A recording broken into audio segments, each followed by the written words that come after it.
Agar lebih mengenal negara Republik Demokratik Jerman yang eksis selama Perang Dingin ini, tentu kita harus mengetahui beberapa tokoh-tokoh pentingnya. Hampir semua orang ini telah aktif sejak era Republik Weimar, menjadi kader KJV dan juga Partai Komunis KPD, sebelum mereka dipersekusi dan partainya dibubarkan saat Hitler berkuasa pada tahun 1933. Mayoritas pergi meninggalkan Jerman saat Nazi berkuasa. Hanya sedikit yang tetap tinggal di Jerman, baik di penjara atau malah bergabung dengan Wehrmacht. Berikut adalah tokoh-tokoh penting Republik Demokratik Jerman atau Jerman Timur yang mengisi berbagai jabatan politik, militer, bahkan intelijen. Yang pertama, Walter Ulbricht. Walter Ernst Paul Ulbricht adalah pemimpin pertama Jerman Timur. Ia adalah sosok sentral dalam grup Ulbricht yang merencanakan pembentukan negara komunis Jerman pasca Hitler dikalahkan. Malang melintang sejak masih menjadi anggota KPD, ia sempat juga menjadi anggota parlemen di Reichstag saat pemerintahan Republik Weimar. Ulbricht memutuskan mengasingkan diri ke Soviet setelah Hitler berkuasa. Di sana ia menyuarakan kampanye anti-Nazi.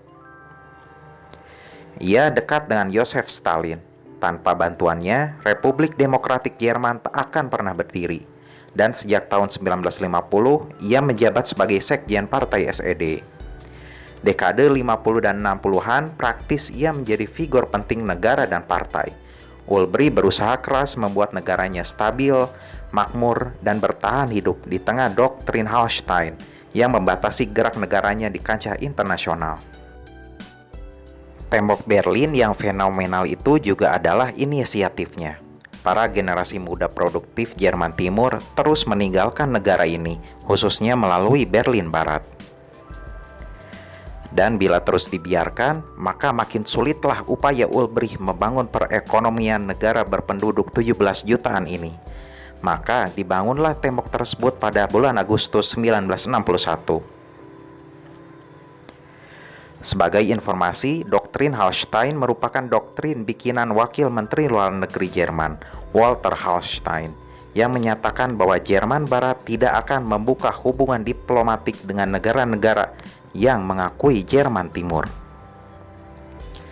Saat Willy Brandt terpilih menjadi kanselir pada tahun 1969, ia memprakarsai Ostpolitik, yang isinya ingin menormalisasi hubungan kedua negara Jerman, termasuk mengakui Jerman Timur.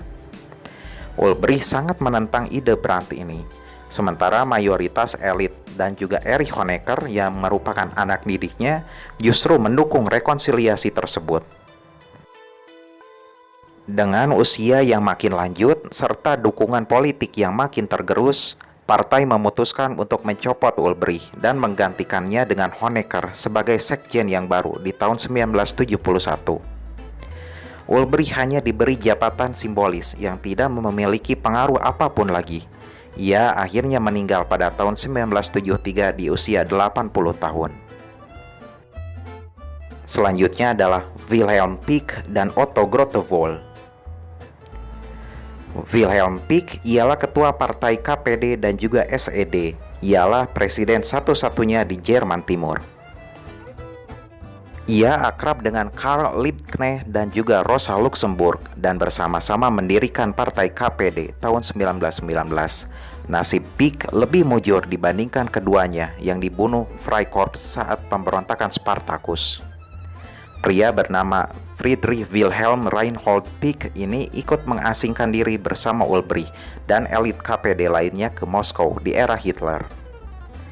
Saat Jerman Timur berdiri, ia langsung dipilih menjadi presiden dan menjabat hingga meninggal pada 1960. Setelah itu, jabatan presiden dihilangkan dan diganti menjadi Staatsrat. Sementara Otto Grotewohl adalah Perdana Menteri pertama Jerman Timur. Pria kelahiran Braunschweig ini awalnya aktif di partai SPD. Di era Hitler, ia menjadi wira swasta dan sempat dipenjara akibat aktivitas anti-Nazinya. Pasca tahun 1945, ia aktif lagi dan terpilih menjadi ketua partai SPD di wilayah pendudukan Soviet. Partai SPD pimpinan Grotewohl dan KPD pimpinan PIK disatukan dan menjadi Partai SED di tahun 1946.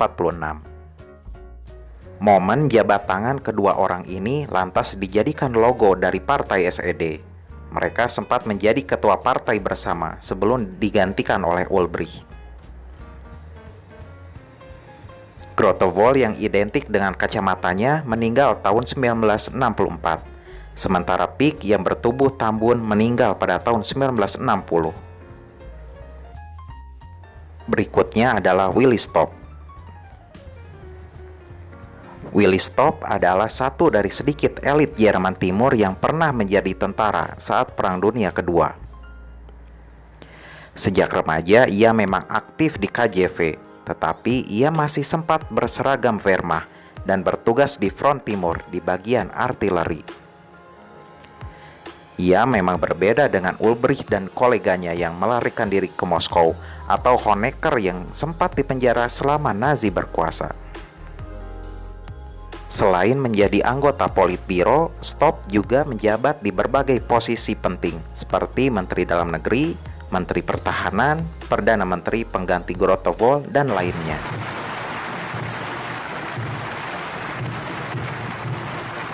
Dan Willi Stoph lah yang bertemu dengan Kanselir Brandt di kota Erfurt dan juga Kassel saat kebijakan Ostpolitik berlangsung tahun 1970. Pasca reunifikasi, Willi Stoph ditangkap atas berbagai tuduhan. Ia dipenjara beberapa tahun dan akhirnya meninggal tahun 1999.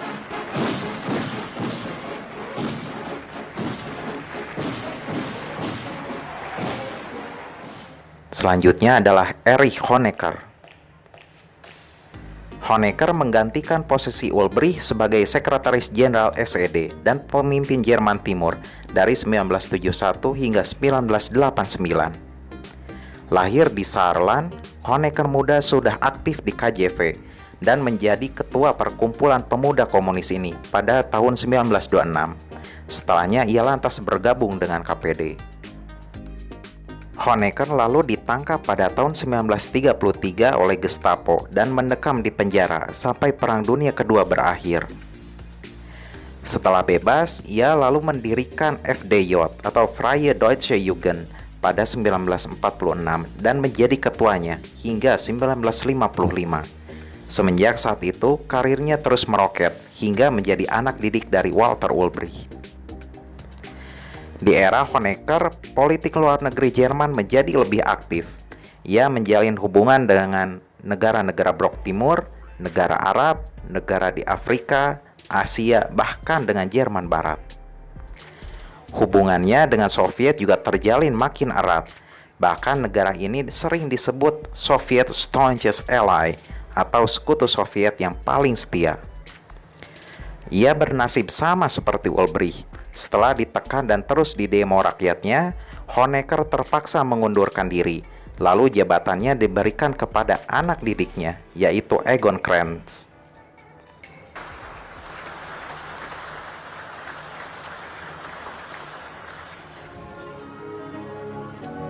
Sempat menjalani tahanan rumah, ia lalu mengasingkan diri ke Chili bersama istrinya, Margot Honecker, dan meninggal di sana di tahun 1994.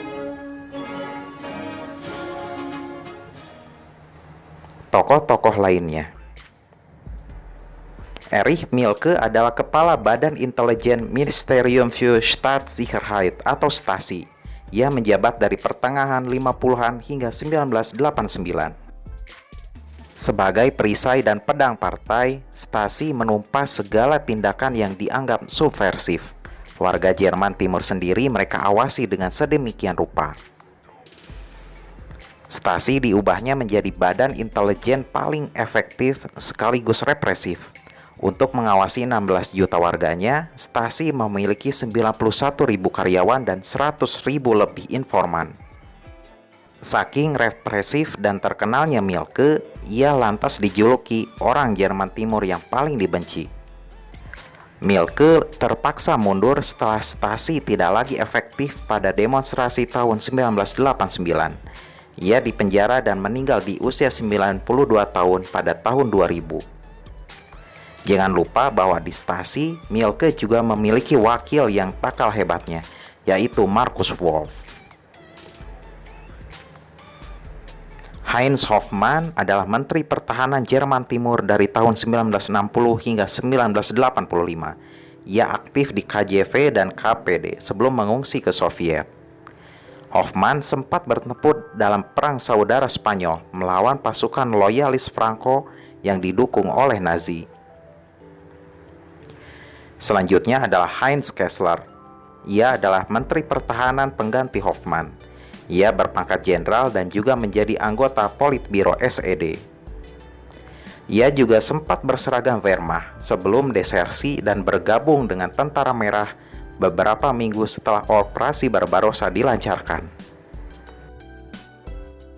Selanjutnya yakni Margot Feist atau Margot Honecker yang merupakan istri dari Erich Honecker. Ia masuk menjadi anggota FDJ dan bertemu calon suaminya tersebut di sana. Dan sejak tahun 1963 hingga 1989, ia menjadi Menteri Pendidikan. Rambutnya yang dicat ungu membuatnya dijuluki sebagai penyihir ungu.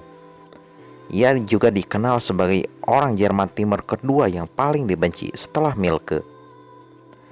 Margot mengikuti suaminya ke Chile pasca diasingkan. Mereka terus di negara tersebut hingga meninggal. Selanjutnya ialah Egon Krenz. Ialah yang menggantikan Honecker sebagai pemimpin tertinggi di Jerman Timur. Layaknya sang mentor, Krenz juga besar di FDJ dan menjadi ketuanya. Sayangnya ia diwarisi masalah yang terlalu pelik. Kebijakannya tidak berjalan baik dan Krenz hanya bertahan selama 7 minggu saja.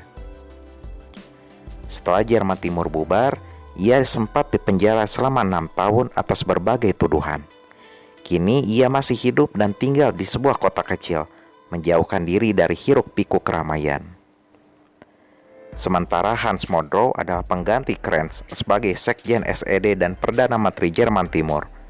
Untuk mengakomodasi para demonstran, Modrow mengadakan pemilu demokratis pertama di negara tersebut pada Maret 1990.